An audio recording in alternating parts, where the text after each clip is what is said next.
มันขายดีบรรยากาศเนาะตอนนี้กำลังถ่ายทอดสดคือเขาจะแบบเป็นคนหนึ่งที่ว่ายังมันท่านมีประสบการณ์ทางการค้านะเพราะว่าเป็นคนนะคนใหม่เนาะปกติกับมันบ่ค่อยจะเข้าใจเรื่องการขายแต่ว่าหลังจากที่ว่าได้มารู้จักกับบริษัทพาสโกลาที่ว่าเฮ็ดให้เฮาผู้นึงนอกจากคนที่บ่ค่อยมักในเรื่องการขายกันได้เรียนรู้ได้ประสบการณ์สามารถเป็นคนหนึ่งที่ว่าสามารถเอาสินค้าไปขายให้ประชาชนได้ปกติอยู่บ้านนี่ปกติอยู่บ้านก็เป็นเฮ็ดไทยหน้าแล้วก็มีอาชีพเสริมคือเป็นนักดนตรีเนาะเป็นดนตรีเป็นหมอแคนเป็นมือคีย์บอร์ดแม่นมีงานก็ไปตามงานต่างๆเอาเขาท่านผู้ชมเบิ่งอยู่จ้างให้ช่างไปเลยแม่นโอ้โหเอาใจเนาะแม่นงานร้องงานสาวสันต่างๆก็สามารถติดต่อได้เนาะแล้วก็เฮาก็ยังครับใส่บริษัทโอเคนะสำหรับท่านใดที่เข้ามาแล้วเนาะว่าสิเป็นนักเรียนเฮาหรือว่าลูกค้าต่างๆเนาะเห็นแล้วก็สามารถกดไลค์กดแชร์หรือว่าสั่งจองสินค้าของพวกเขาได้เนาะเป็นปุ๋ยบ่เป็นกาแฟบ่หรือว่าท่านใดที่ต้องการเนาะอยากไปท่องเที่ยวกับเฮาแบบฟรีเนาะสามารถสอบถามได้แล้วก็คอมเมนต์ใต้ทางเพจได้เนาะทางอาจารย์อาจารย์รู้จักกับบริษัทอะไรรู้จักจากปุ๋ยเนาะและก็คำแนะนำของอาจารย์สุริวัฒน์อินทศรซึ่งว่ามันเป็นคนบ้านเดียวกันบัดนี้ตอนนี้ยุทธเฮ็ดบริษัทไปเนาะก็คือเฮ็ดมา2ปีปลายแล้วก็มายุทธ2ปีสาเหตุที่ยุทธก็คือปัญหาครอบครัวเนาะหลานน้อยเกิดบ่มีผู้เลี้ยงก็เลยว่ายุทธไปเลี้ยงหลานน้อยสินะบัดนี้ก็หลังจากว่ายุทธแล้วก็เฮ็ดเกษตรปลูกมะทั่วมะพริกมะเขือแล้วผักบัวผักกาดขายพอดีอาจารย์พูดแล้วว่าเอาปุ๋ยไปหาถุงนึงค่ะเฮากับมันก็เฮามีคนเฒ่าเนาะว่าง่ายซะว่ามีแม่กินอาหารเสริมอยู่แล้วสินะสำหรับอาหารเสริมนี่เคยซื้อหลายบริษัทให้แม่กินแล้วบัดนี้ซื้อแล้วก็เคยไปเบิ่งการแผนการตลาดการจ่ายเงินอีหยังเพิ่นหั่นน่ะแต่ละบริษัทหั่นมันจะแบบเดียวกันเบิดเนาะสิ่งที่แบบเดียวกันเบิดคือ1ค่าแนะนำสูงบริษัทอื่นว่าสิซะแต่ละบริษัทคือค่าแนะนำสูงแต่ว่าก็คือว่าง่ายว่าถ้าเฮานำคนแบบแนะนำคนบ่ได้เฮาก็จะบ่มีรายได้แสดงว่าเมื่อก่อนนี่ต้องหาคนอย่างเดียวจังได๋แม่นต้องหาคนอย่างเดียวหาคนบ่ได้คือจบเลยแม่นก็คือเว้าง่ายว่าซื้อสินค้าโดยเฉพาะแต่ว่าคือตัวข้าพเจ้าเองนี่ข้าพเจ้าเก่งก็ยอมรับว่าขายได้อยู่แล้วหั่นน่ะแม่นว่าสิซื้อสินค้ามาหลายปานใดก็บ่ได้กองไว้ว่าสิซะแต่ถ้าเฮาจะไปแนะนำคนที่ว่าเพิ่นบ่ฮู้จักซื้อจักขายเลยว่าซะเอาเว้าเปรียบเทียบคือตอนแรกแนะนำน้องระดับวันมาซื้อสิน่ะยกเงินมาซื้อ 30,000 กว่าบาทบัดนี้น้องบ่เคยแบบค้าขายบ่เคยหยังเลยแบบว่าเรียนจบมาก็แบบว่ากับเพิ่นก็บ่แม่นว่าง่ายว่าบ่มีเลือดนักขายเนาะว่าง่ายว่าแล้วก็เพิ่นก็บ่ได้เคยเป็นพ่อค้าแม่ขายเว้าเรื่องครอบครัวเพิ่นก็อิหยังนั่นน่ะบัดนี้เฮาแนะนำมาบัดนี้สมมุติว่าขายบ่ได้นะก็จะขายบ่เป็นแต่ว่าบริษัทอื่นจะบ่มีคอร์สสอนสิ่งที่แตกต่างอันที่2คือบริษัทอื่นเพิ่นบ่มีคอร์สสอนเป็นขั้นเป็นตอนแบบบริษัทไปเอาเจ้ามาปึ๊บนี่ไปการขายเจ้าแม่นเจ้าก็ไปขายต่อแม่นต้องส่วนคนต่อแม่นขายบ่ได้เรื่องของเจ้าแล้วแต่เจ้ารูปแล้วแต่เจ้าแล้วแต่ได้แล้วแต่เจ้าแม่นเจ้าแล้วแต่เจ้าแม่นฉะนั้นแล้วแบบมันบ่มีฮับฮ้อคือบริษัทเฮาขอดีเนาะ1นอกจากที่ว่าเพิ่นจะสอนเฮาเป็นขั้นเป็นตอนแล้วเพิ่นยังถ้าว่าคนใดที่ว่าซื้อสินค้าแล้วระบายบ่เป็นบริษัทสวยบริษัทระบายออกให้เพื่อบ่ให้สินค้าเฮาค้างสต็อกอิหยังนะอันนี้แบบบริษัทพาสโกนี่บอกง่ายว่าแตกต่างกับหลายๆบริษัทที่ว่าเคยไปสัมผัสเคยไปเฮ็ดเคยผ่านมาว่าสิซะคือถ้าบริษัทอื่นนี่แม้แต่สินค้าที่ซื้อออกไปแล้วนี่ยังบ่สามารถกลับมาเปลี่ยนเป็นสินค้าตัวใหม่ได้แต่ของเฮาซื้อไปแล้วบ่ถ้าว่าตัวนี้มันขายบ่ออกยังสามารถกลับมาเปลี่ยนเอาตัวใหม่ไปขายได้จังซี่นะว่าง่ายว่าคือข้อแตกต่างหลายและอันที่2เนาะต่อมาก็คือเรื่องสมาคมพี่125เนาะสวัสดิการช่วยเหลือ ซึ่งมาบริษัทอื่นเฮาก็เคยเข้าสมาคมน้ำเพิ่นเคยเฮ็ดประกันประกันภัยหยังน้ำเพิ่นเฮาก็เฮ็ดแต่เพิ่นจะคุ้มครองแต่โตวเฮาที่ว่าเข้าตัวนั้นโดย เอามาในบริษัทพัดโกนะบ่แม่นว่ามาซื้อสินค้าแล้วออกไปขายโลดนะต้องได้เรียนก่อนเนาะ ศึกษา ตัว ก่อน นี้คือให้จูงใจกันหนึงก็คือเรื่องปุ๋ยเนาะเพราะว่าเข้าใจตั้งแต่น้อยจนถึงปัจจุบันนี่แหละจนกว่าได้มาเรียนอยู่นี่แหละเนาะว่าปุ๋ยนี่เนี่ยของเฮามันเป็นปุ๋ยอินทรีย์เนาะเป็นปุ๋ยอินทรีย์ชีวภาพคิดในใจว่ามันสิงามได้แนวใดเพราะว่าจิตแต่สำนึกมันมีตั้งแต่ปุ๋ย ปุ๋ยเคมี เค เนาะ มีแม่นเคยใช้ปุ๋ยเคมีเฮ็ดให้หน้าหยังก็ใช้ปุ๋ยเคมีนะเขามาบอกว่าปุ๋ยอันนี้มันสามารถฟื้นฟูดินได้ก็คิดในใจว่า ฟื้นฟู มันฟื้นฟูแหละแค่ว่าแปลว่าในใจว่าปุ๋ยกากระต่ายปุ๋ยเคมีมันดีที่สุดแล้วนะแต่บ่แม่นเนาะปุ๋ยตัวนั้นค่ะมันเป็นเพียงที่ว่าให้อาหารหลักของพืชซื่อมันบ่ได้ให้อาหารรอบ แสดงว่าที่เขาใส่ปุ๋ยพันธุ์มาเขาบ่เคยเข้าใจเรื่องปุ๋ยยังไง บ่ ซะ เคย เนาะ เข้าใจเรื่องปุ๋ย แล้วก็อยู่นี่ได้ศึกษาได้เข้าใจ แม่เนาะแล้วก็เลยมาศึกษานี่ก็นี่แหละคือแห่งจูงใจเนาะก็คือเฮาได้รู้ว่าปุ๋ยมันต้องปุ๋ยมันต้องการอย่างนี้ซี่นะมันบ่ได้ต้องการแค่อาหารหลักมันต้องการอาหารรองน้ำเนาะก็คือได้มีแห่งจูงใจใน ได้ข้อมูลเพิ่มเนาะว่าอยู่นี่ แม่นตอนนี้ก็ยังเรียนอยู่เนาะก็ยังเรียนว่าจบเนาะ BTC STP ก็ยังบ่ทันจบเนาะ ต้องเริ่มต้นเฮียน แม่นอาชีพที่หาตอนนี้เนาะกำลังจะเสียงอื่น เอาเสียงมืออื่นเตรียมเอาหมดจุดเสียงเลยเตรียมโตจะได้มืออื่นเพิ่งเริ่มเสียงแหละ ก็เนาะที่เรียนมาเนาะก็ถือว่าความรู้เรื่องเรื่องคุยเรื่องอิหยังก็สอนเบิดเนาะแล้วก็เรื่องการวางตัวแล้วก็อ่านเบาจังไดมันก็สอนเอาเบิดเนาะอื่นก็เตรียมตัวเสกเนาะ เอาจักเปอร์เซ็นต์จักเปอร์เซ็นต์คิดว่า คิดว่าประมาณ90นะ 90โอ้โห ประมาณ 90% 90%เนาะโดยเพราะว่าเพิ่นให้ความรู้ที่แน่นดีๆเนาะ เพลงบอกซื้อฟังไรเท่าไหร่ดนตรีวันนี้ทางบริษัทติดต่อหานักดนตรีเนาะก็คือยังไงนักดนตรีหันมาเสียบในงานปีใหม่ส่วนนั้นส่วนที่ข้าพเจ้าเข้ามาตะบิดก็ได้มาสอบมายังเดี่ยวทางอาจารย์เนาะคือทางอาจารย์สันติเนาะเพิ่นก็ต้องขอบใจเนาะเพิ่นมาให้ความรู้แล้วก็มาให้เขาคิดเกี่ยวกับการที่ธุรกิจเนาะข้าพเจ้าก็ลองตัดสินใจมาเรียนรู้มาศึกษาเบิ่งตอนนั้นบ่ฮู้ว่าสินค้ามีหยังแน่เพราะว่าวางเวียดก็ได้อยากหาเวียดเฮ็ดบ้านซะ พาไปไปเลย แม่นหลังจากนั้นเนาะก็คอยเรียนรู้เพราะว่าในช่วงแรกมันเฮายังบ่ทันได้เรียนเด้เพราะว่าทั้งผู้เพิ่นแนะนำมันพาลงเวียดตัวจริงเด้อพาลงเวียดตัวจริงน่ะเฮาเห็นแนวทางเนาะแนวทางว่านี่คือเวียดที่แบบว่าพาลงเฮ็ดแล้วมันเห็นช่องทางที่จะได้เงินดีๆเนาะมันก็น่าสนใจก็เลยตัดสินใจมาห่วงไม่ใช่ธุรกิจเนาะลงพื้นที่หาเงินตัวจริงด้วยแล้วก็รายประสบการณ์พอหลังจากนั้นข้าพเจ้าก็จึงได้มาศึกษาเพิ่มเติมเอาความรู้อยู่บริษัทเพราะว่าบริษัทเนี่ยจะทุกๆคนเนาะที่จะมาเฮ็ดธุรกิจนั่นก็ตามแต่เนาะทางบริษัทมันจะได้ศึกษาได้มีการซิดซ้อนก่อนเนาะซิดซ้อนเพื่ออยากให้ทุกคนที่เขามามีความรู้ก่อนเนาะเพราะว่าอยากให้มีความรู้ที่โตเนาะก่อนลงพื้นที่ เอาอาจารย์มีเป้าหมายในธุรกิจนี่เนาะมีเป้าหมายแบบใดเนี่ยที่ว่าแผนต่อไปหลังจากที่เรียนรู้แล้ว เจ้าคือปัจจุบันนี้ครับเจ้าก็สังกัดเป็นตัวเช่นตัวเป็นคณะกรรมการเนาะคณะกรรมการของบริษัทปัจจุบันนี้ก็ถือว่ามีเป้าหมายเนาะกับมอแดงก็คือการเตรียมเปิดตลาดเนาะเปิดตลาดปุ๋ยเก่าเกษตรนาโนอยู่เขตปากซองเนาะแต่ปัจจุบันนี้ก็แม่นการเตรียมเกือบ 100% แล้วเนาะที่จะลงพื้นที่แต่ว่าคือ2-3 มื้อผ่านมาครับเจ้าก็แม่นได้ลงไปยื่นเอกสารให้แต่ละบ้านที่ว่าเป็นกลุ่มเป้าหมายแล้ว เอานี่เนาะสมมุติเรามีคนเบิ่งอยู่เนาะที่เขตบ้านที่เขาไปยื่นเอกสาร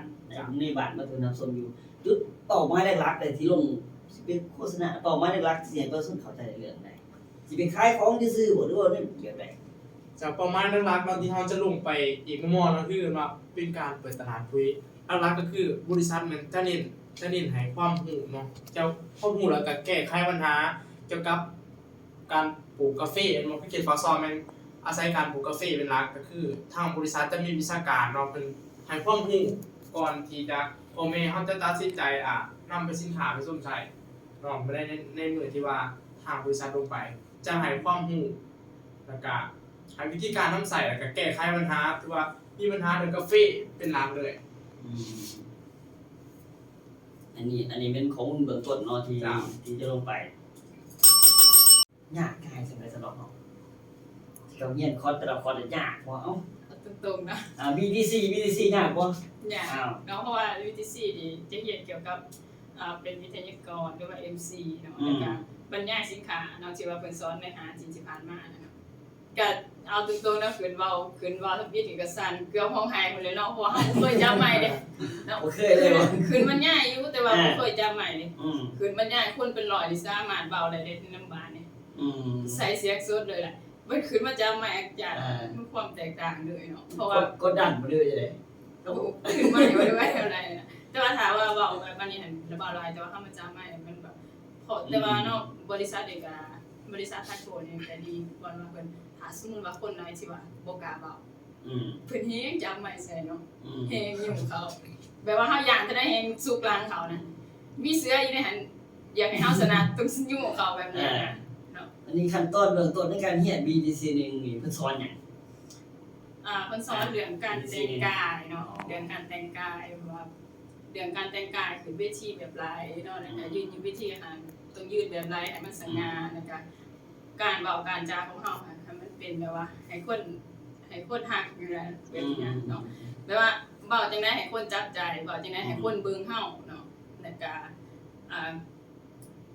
ตัวเรื่องสินค้าอีกเนาะตัวขึ้นบรรยายสินค้าอีกเนาะการขึ้นบรรยายก็คือว่าเลย จับใหม่เลยมันก็สิหายเนาะ ตื่นเต้น แบบมันตื่นเต้นแบบว่ายิงเข้าย่านแต่แล้วมันก็เฮ้ยอยู่ใส่เนาะกับอาทิตย์แรกที่ว่าเฮาเฮียนเนาะบ่ได้คืนนะแบบว่าคือเนี่ยรุ่นข้าพเจ้าเนาะแม่นเฮียนอยู่ประมาณน่ะ7 คน 7 คน แม่นรุ่นที่หานี่7 คนเท่านั้นเองเนาะแต่ว่ารุ่นอื่นหันเพิ่นหลายเนาะแต่ว่ารุ่นข้าพเจ้าหัน7 คนอาจารย์บอกว่ายิงเฮียนหน่อยยิงต้องจำไม่รู้ว่าศาสตร์เนาะก็เลยว่าเฮียนผิดเฮียนผิดดุลบ่จังซี่นะเพราะว่ามันยิงหน่อยคนเพิ่นก็ยิงเบียดเราเลยให้ขึ้นจำไม่แต่ว่าอาทิตย์ที่2ที่3มาโอ้จึงเข้าใจว่ายิงคนหน่อยเท่าไหร่นะเฮาความเข้าใจเฮายิงย้ายขึ้นมาซะเพราะว่าจะเป็นเรื่องการเบาเสียงไม้เนาะหรือว่าเรื่องการแต่งกายเรื่องอีหยังต่างๆเนาะเขาจะเรียนรู้ได้ไว้ว่าถ้าสมมุติว่าคนร้ายสิสมองส่วนหนึงมันสิไปนำหมู่แต่ว่าถ้าคนน้อยมันก็ยิงเป่าใส่ต่อไม้เดียวเลยสิก็คือว่าแล้วเนาะมืออื่นก็ 90% 90%เกี่ยมาเลย แต่ว่า 90%นี่ ทั้งสิเอาที่ คิดว่าเนาะแต่ว่า วันที่1เพราะว่าก็จักสิได้บ่ว่าวัดเป็นวัดใน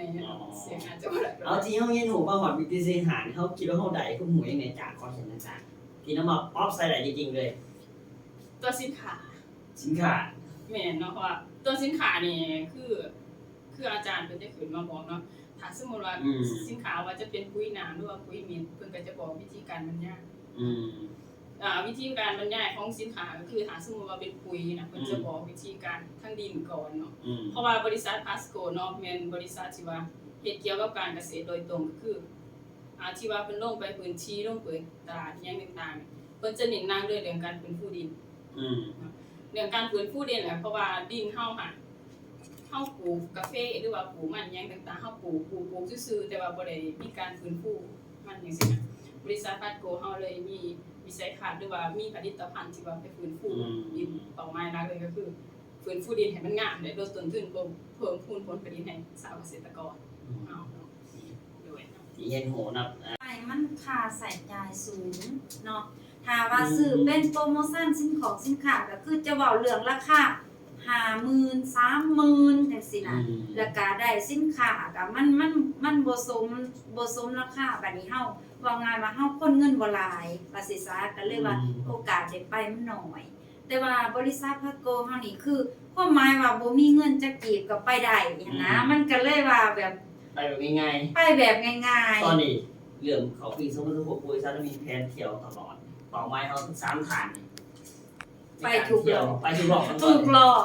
นี่ไปนี่เฮาจะไปอีสานเหนือกันเนาะซึ่งว่าเป็นความใฝ่ฝันมาตั้งแต่เริ่มเฮ็ดบริษัทครั้งแรกอยากไปคำสนดเพราะว่าบริษัทแรกเลยเคยบอกเฮาว่าจะพาเฮาไปคำสนดแต่ว่าบ่เคยฮอดบ่ได้ไปบ่ได้ฮอดฉะนั้นแล้วพอมาอยู่พัสโกกำลังได้4เดือนที่5จะได้ไปคำสนดแล้วซึ่งตื่นเต้นเพราะว่ามันเป็นความฝันอยากไปแฮงจุดนี้เนาะอยากไปแฮง เดือนที่11เดือนที่1ที่2อีกไปเขาจะมีไปเที่ยวพัทยาไปเชียงใหม่ไปโรงแรมแม่น้ำเจ้าพระยา แม่น เวียดนาม ไป ตลอดเลยคือว่า แม่น เจ็บโตเลย แม่ ใส่กระเป๋าเดินทาง แม่ ล เนาะ งเรียนหาเงินได้หลาย มาอยู่ เที่ บั ยว สโกนี่ เที่ยวฟรีแล้ววันนี้นอนแล้วจากที่แบบว่าลงไปขายห้องนะขายเอาขายอะไรเงินไหนกำไรหลายเดี๋ยวเนาะเที่ยวนึงได้หลายบ่กำไรหลายบ่ กับ เปรียบเทียบที่เฮาเฮ็ดผ่านมากับปัจจุบันตัวเลขกำไรหลายในการขาย โอ้โหพัสโกเลยเนาะบอกง่ายว่าบอกง่ายว่าบ่ต้องร้ายดอกแบบว่าถามว่ามือหนึงล้านหนึงล้านป้ายอันนี้คือในส่วนที่ว่าเฮาเริ่มต้นคือว่าร้ายแล้วเนาะแต่ว่าที่เฮาเคยเฮ็ดมาส่วนร้ายมันจะได้แต่เหลืองในพังงานคะแนนเพราะว่าเวลาเราลงไปเฮาต้องขาย เพราะว่าคือมันบ่มีราคาที่ว่ากำหนดไว้คือบริษัทพัสโกสินะคือมันต้องไปขายราคาสมาชิกเท่านั้นเพราะว่าคนในหมู่บ้านเป็นสมาชิกทั่วบ้านทั่วเมืองบ่มีแยกว่าลูกค้าแล้วก็บ่มีแยกว่าสมาชิกแล้วก็บ่มีแยกว่าวิชาการหยังคือบริษัทเฮาจังซี่ ลักษณะขายออกอย่างเดียวแต่ก็กำไรได้น้อย ก็ได้ในพังงานน่ะเป็นฟังแข้งกับ ๆบ่ได้หยัง บ่ได้เศร้าจังซี่นะบ่หมายว่าแบบเพราะว่าค่าแนะนำเฮาต้องส่งลูกค้าอีหยังจังซี่ดี เอาเนาะในที่นี้สำหรับนักเรียนใหม่เนาะที่อยากเข้าใจหลักการขาย ซึ่งนี่เขาเรียนให้ทั้ง3ฐานในเพิ่นแชร์ประสบการณ์เนาะเกี่ยวกับหลักการขายในหัวแบบของตัวเองว่าสิเริ่มต้นการขายแบบติดตามตัวว่าขายเก่งบางคนเฮ็ดออนไลน์เก่งนี่นะเริ่มต้นการขายเอาท่านอาจารย์กองแก้วสอนเนาะเริ่มต้นการขายเราต้องเริ่มแบบใดก่อนเอาสมมุติว่าบ่จะมีพื้นฐานอีหยังสัญญาณหนึ่งเลย เรียนรู้นี่ค่ะคันว่าการเริ่มต้นจริงๆเนาะ ถ้าคนที่ว่าบ่มีพื้นฐานในการขายจริงๆ คือเรียนรู้ให้รู้เรื่องสินค้าก่อนเนาะสำคัญเลยหัวใจหลักคือรู้ก่อนว่า เวลาที่เฮาลงหาลูกค้านึงมาคือเฮาจับบอกง่ายว่าคือกาแฟเอาเนาะบอกเปรียบเทียบว่าตัวนี้บอกง่ายว่าคืออันนี้ชาวสวนเขาจังใส่เนาะคือกาแฟนี่มันเป็นของกินเพื่อบำรุงสุขภาพทุกมื้อแล้วว่าง่ายซะคือกาแฟเฮาต้องรู้ก่อนว่าถ้ามาลูกค้าซื้อกาแฟเช้านี้แล้วลูกค้าจะได้หยังจากมันเนาะจะได้หยังจากมันฉะนั้นแล้วถ้าเฮามีพื้นฐานของการเรียนรู้เรื่องที่ว่าลูกค้าจะได้ผลประโยชน์ที่เพิ่นจะได้ขายง่ายอันนี้ว่าเลยว่าจากประสบการณ์ว่าการขายถ้าอยากขายได้จริงๆถามว่าราคาบ่แม่นปัญหาเด้อบอกง่ายว่าการขายเนาะราคาบ่แม่นปัญหาบางคนขายถือแต่บ่มีข้อมูลเรื่องผลประโยชน์หรือว่าเรื่องบ่มีข้อมูลเรื่องที่ว่าจะแก้ไขให้ลูกค้าได้ก็บ่ได้ขายคือข้าพเจ้าบอกตรงๆว่าข้าพเจ้าขายแพงได้ขายแพงเพราะว่าของเฮามันดีบอกง่ายว่าถามว่าโอ๊ยเดี๋ยวมันก็ว่าอ้าวดีแต่ของเจ้าบ่ดีเบิดแต่ว่าคือของเฮามันแก้ไขได้จริงๆเนาะและเวลาที่ว่าลูกค้าเพิ่นนำไปลองไปใส่สินะมันก็ได้ตอบโจทย์ที่ว่าแบบว่าบอกง่ายว่าโดยเฉพาะว่าตัวนี้เนาะโดยเฉพาะว่าคนที่ว่าสมองบอกง่ายๆว่าโตบำรุงสมองกินข้าวบ่แซ่บนอนบ่หลับนี่จะชัดเจนเลยตัวนี้เนาะว่าง่ายบางคนก็บอกว่ามีคำโตมาว่าโอ๊ยกินกาแฟแล้วข่อยนอนข่อยกินกาแฟหลายยี่ห้อมากข่อยกินแล้วข่อยนอนบ่ได้แต่เฮาถ้าให้ลองเอา YM ของเฮาไปกินทานจะกินข้าวแซ่บนอนหลับบอกง่ายว่าตัวนี้มันจะเฮ็ดให้เฮาพักผ่อนได้เต็มอิ่มกินไปประมาณติดต่อกัน1อาทิตย์แล้วเฮาจะรู้สึกเบาตัวเบาตนตัวนี้เนาะหลักการขายของข้าพเจ้าคือว่าง่ายว่า นี่อีกข้อนึงนะจ๊ะที่แบบว่าหลายคนก็เฮียนเหมือนอาจารย์แต่บ่กล้าถามก็ได้ฝากข้าพเจ้ามาว่าคุณโอมาออกรายการน่ะฝากถามเพิ่นนี่เด้อการปิดการขายอาจารย์เขาฟังเข้าใจแล้วสิเฮ็ดจะได้เขาจบถึงมาซื้อคอนำเฮา เขาสิไปแค่เข้าแบบใดก็ แค่ บ่ บ่ยากเลยตัวนี้น้องบอกเลยไหม เออ คือถามว่าอันนี้เนาะเป็นหัวใจรักเลยว่า ส่วนร้ายเนาะแบบว่าเวลาข้าพเจ้าปิดการขายเนาะแบบว่าข้าพเจ้าจะให้เกียรติคนที่มาเว้าง่ายว่า ก็คือถามว่ามือไหวบอกกันน้อยนึงเพื่อว่าแบบว่าเอ้าถ้าเฮาได้สัมภาษณ์เทคแค่ดูแลนี่เฮาก็จะแบบว่าจับแต่สินค้าบางคนก็อุ้ยมันบ่มีแรงจูงใจ แต่ว่าข้าพเจ้าเนาะบ่ฮู้อยู่ติ เลย สนใจอยู่ฟังอยู่สิจะได้ข้าพเจ้าซื้อเอ้า ก็ว่า กัน โอ้ยอ้ายแบบว่าอ้ายก็ทุกสิ่งทุกอย่างก็ยังแข็งแรงเบิดเนาะอ้ายเนาะแบบว่า ต้องแบบจังซี่นำน้อยๆเนาะ น้อยหนึงนี่แบบว่าจังซี่นำเด้ ทุกสิ่งทุกอย่างอ้ายก็ยังดูดียังแข็งแรงได้นี่เห็นบอกคอเข่าก็อุ้ยแขนขาก็ยังกล้ามก็ยังบึกบัก แต่ว่าเฮาหันมีพอมีอายุแล้วเนาะอ้ายเนาะระบบสายตาเฮานี่บ่อยากดีปานใดแม่นบ่น้องคือกันตอนนี้น้องก็50ปลายแล้ว โอ้เอามาซื้อเลย นั่นล่ะกับเนาะเทคนิคของการเป็นการขายง่ายๆเนาะแต่ว่าถ้าอยากเรียนรู้ต้องมาบริษัทพาสโกถ้าใครอยากเป็นนักขายดีเด่นเนาะคือข้าพเจ้าต้องมาบริษัทพาสโกจะสอนให้แบบ สอนฟรีบ่อาจารย์เอา ฟรีฟรีเนาะจะสอนให้แบบโตเลยเนาะแบบตัวนี้ จะไปเว้าอีหยังแล้วก็ถามว่าเว้าอีหยังหั่นน่ะเฮายังมารู้ว่าสิเว้าแบบใดหั่นน่ะไปบอกอุ้ยมันก็ดีเบิดนั่นแหละแล้วว่ะ แล้วก็ก็สิงานที่บ่ แม่เนาะว่าแม่ความเราว่าปุ้ยมันก็ดีเบิดเฮาก็เลยว่าบ่หลายนะมันต้องได้เรียนรู้ก่อนเพราะว่าปุ๋ยเนาะเว้าเรื่องปุ๋ยเนาะมันหลายยี่ห้อว่าซั่นซะถ้าเฮาสิไปเว้าซุ่ม4ซุ่ม5นี่บ่ได้ขายแน่นอนนะจ๊ะบ่ได้ขายเลย เอาง่ายๆเนาะการที่สิเริ่มขายก็ต้องยอมรับความพ่ายแพ้นะบางครั้งมันบ่ แม่นข้าพเจ้าแม่นถึกเลยว่าลงไปปุ๊บนี่เฮาบ่ฮู้สิเว้าไปมันต้องถึงปฏิเสธก่อน ก็เป็นประสบการณ์ยังหัวไป แม่นหลังจากนั้นมาก็ได้ว่ามันต้องได้เรียนรู้เรื่องปุ๋ยแล้วเพราะว่าเฮาจะอยู่ในวงการนี้เอาจริงๆเฮาจะอยู่ในวงการนี้ยาวว่าซั่นซะก็ได้ว่าตัดสินใจว่ามันต้องได้เรียน เฮียนซะบัด แม่มันต้องมีข้าพเจ้าตัวบ่เป็นคนมาป่าบ่เป็นคนมาบอกน้ำคนแต่ก่อนเขามานี่เขามาในวงการเครือข่ายว่า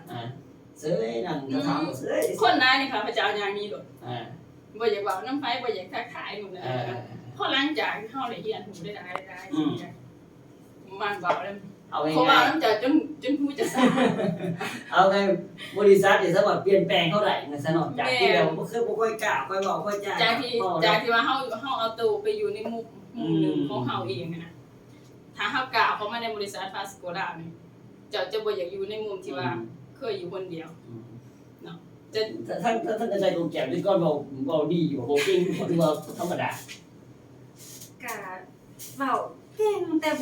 บ่แม่นอยู่ในหลักการเอาตรงๆเนาะถ้าว่าเว้าเก่งบ่เก่งแต่มันบ่อยู่ในหลักการ การ บบ อ อก ก เล เลย ย เว้านำตรงๆเนาะคำว่าเว้านำตรงๆเข้าใจแต่พอได้มาเฮียนเพราะว่าตะกี้หั่นก็คล้ายเป็นหั่นแต่ว่าแบบเฮาก็ขายตามเว้าไปเลยบางเทื่อก็ได้ขายบางเทื่อก็บ่ได้ขาย แต่พอเขามาบริษัทพัดโกวันนี้หลังจากเฮียนอันนี้ก็คือเพิ่นเว้า ATP BTC ATP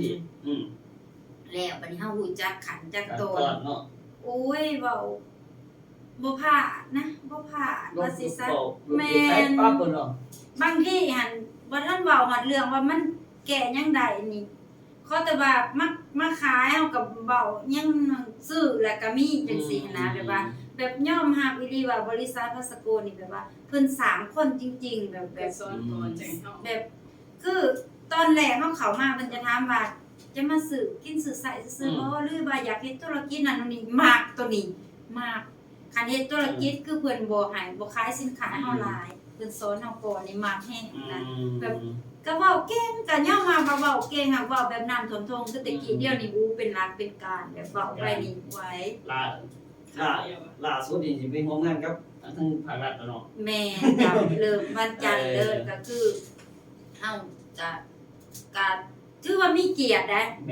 จากคนธรรมดาคนหนึ่งว่าสิซะผ่านมาถามว่าตำแหน่งหลายตำแหน่งอยู่ในวงการเครือข่ายเฮาก็รับมาหลาย ตำแหน่งที่ได้อาจารย์นี่คือใคร อุ้ยหลายแต่ว่านักขายมือทองนี่อุ้ยได้หลายสมัยสอนกันว่าสิซะบริษัทใดก็แม่น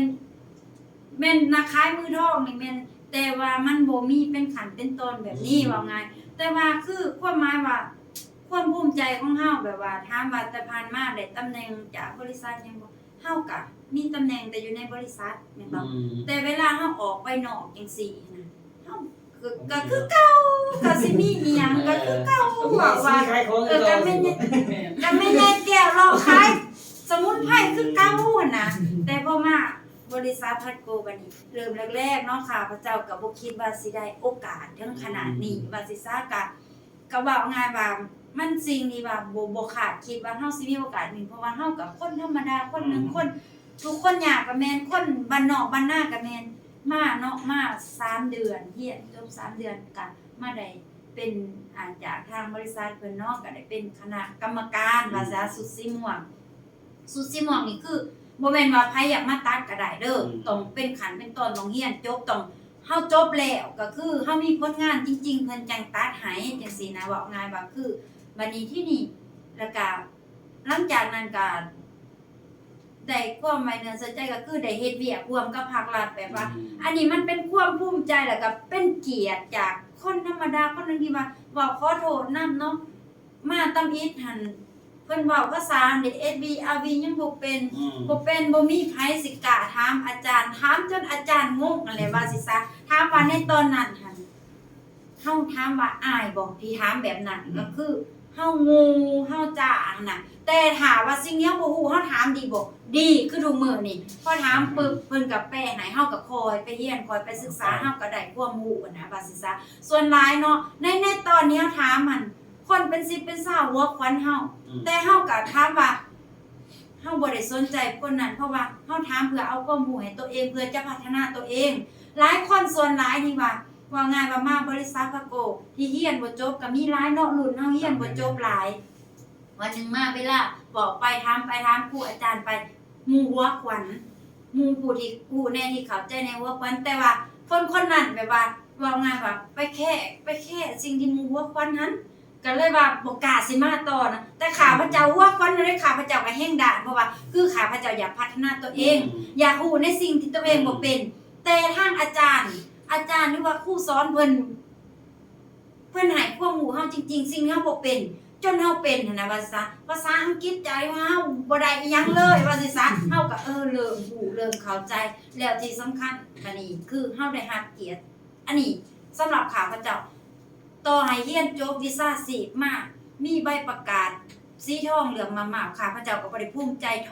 ได้เฮ็ดเวียกอยู่บริษัทพาสโก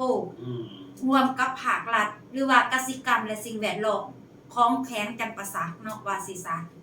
คือเป็นเรื่องที่ภูมิใจสุดๆเลย